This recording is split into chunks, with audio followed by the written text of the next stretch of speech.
படிச்சு முடிச்சு நல்ல வேலைக்கு போலாம். அப்புறம்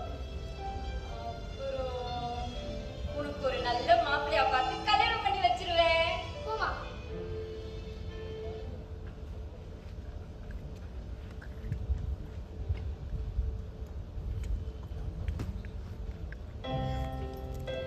குட்டி பாப்பால காமிப்பாங்க. என்ன பண்றீங்க? வாங்க ஃபாதர். அம்மா குட்டி பாப்பால காமிக்கலையே. போய் பாருங்க, சேர் எடுத்துட்டு வாமா.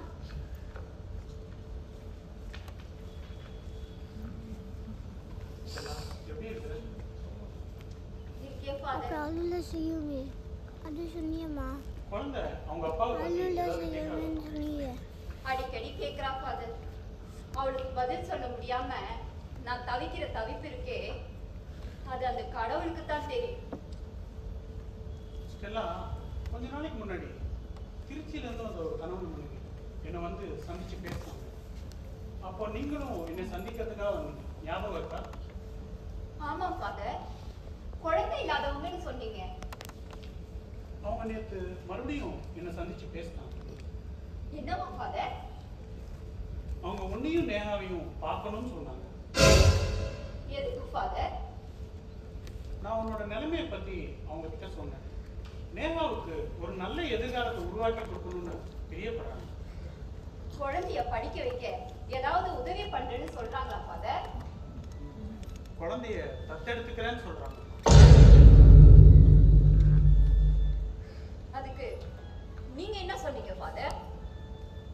நான் உன்கிட்ட பேசிட்டு அப்புறம் சொல்றேன்னு சொன்னேன். புருஷனை இழந்தவ, ஒரு நோயாளி, இந்த குழந்தைய எப்படி வளர்த்து ஆளாக்க போறான்னு நீங்களும் நினைச்சிட்டீங்க இல்லையா ஃபாதர்? நான் என்ன சொல்ல வரேன்னா, வேண்டாம் ஃபாதர், நீங்க எதுவும் சொல்ல வேண்டாம். என் குழந்தைய நல்லா படிக்க வைக்க உங்ககிட்ட உதவி கேட்டேன், உண்மைதான். அதுக்காக என் குழந்தைய விட்டுட சொல்றீங்களா? நீ விரக்தியில் எப்படிலாம் பேசுறம்மா? நான் பேசணும்னு நினைச்சது உன்னோட நிலைமையை பத்தியும் குழந்தையோட எதிர்காலத்தை பத்தியும் தான்.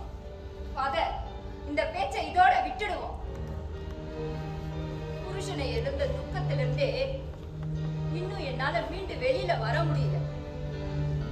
இந்த நிலைமையில குழந்தைய மனு 1 hour இருக்கா? சாரி.